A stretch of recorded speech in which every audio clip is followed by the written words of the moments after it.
भारतीय स्वतंत्रता संग्राम के दौरान उत्तर पश्चिम सीमा प्रांत में अंग्रेजों के विरुद्ध आंदोलन की बिगुल फूंककर पश्तून जैसी कबायली लड़ाकू कबीले जो तलवार का जवाब तलवार से ही देना जानते थे, को गांधीवादी अहिंसक तरीकों में प्रशिक्षित कर सीमांत गांधी कहलाए। आज पुण्यतिथि पर उन्हें श्रद्धांजलि अर्पित करते हुए सत सत नमन।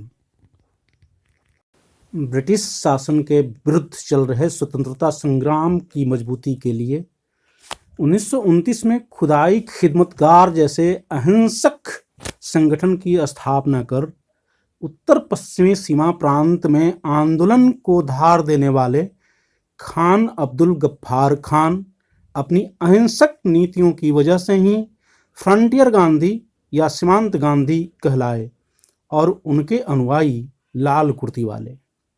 1930 के नमक सत्याग्रह या सविनय अवज्ञा आंदोलन के दौरान उत्तर पश्चिमी सीमा प्रांतों में अंग्रेजों के नाक में दम करने वाले एक खासा चर्चित आंदोलन था लाल कुर्ती आंदोलन।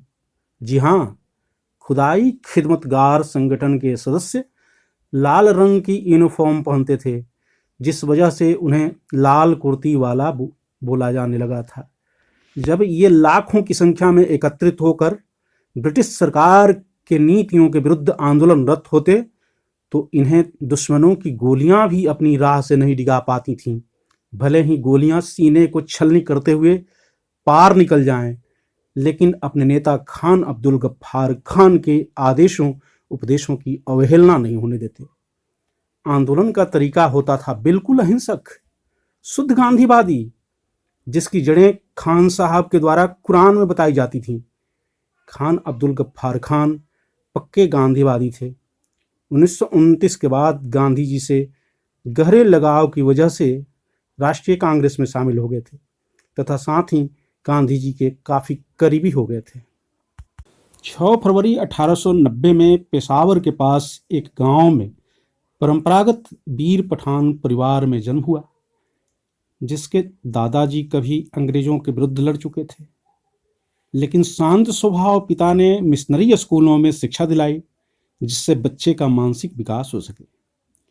बड़ा होकर खान अब्दुल गफ्फार खान अपने दादाजी की तरह ही ब्रिटिश नीतियों के विरोध में उतरने लगे। इस तरह उनके राजनीतिक कैरियर की शुरुआत 1919 में रॉलेट एक्ट के विरुद्ध शुरू हुए आंदोलनों से हुई। रॉलेट एक्ट के विरुद्ध आंदोलन में उनकी जुझारूपना की वजह से आंदोलनों की अगुवाई करने का जिम्मा उनके सिर पर होता था। खिलाफत आंदोलन के दौरान पश्चिमी सीमा प्रांत के खिलाफत कमेटी के वह अध्यक्ष चुने गए थे। देश में चल रही व्यापक ब्रिटिश विरोधी आंदोलनों से वह दूरी बनाकर नहीं रह सकते थे। साथ ही उत्तर पश्चिमी सीमा प्रांत के कबीलाई पठानों की स्वाभाविक साहस और वीरता को व्यर्थ ही बर्बाद होते हुए नहीं देखना चाहते थे। फलतः 1929 में खुदाई खिदमतगार नामक संगठन का जन्म हुआ। हिंदू मुस्लिम एकता के इतना बड़ा पैरोकार को भारतीय राजनीति में ढूंढना थोड़ा मुश्किल काम है।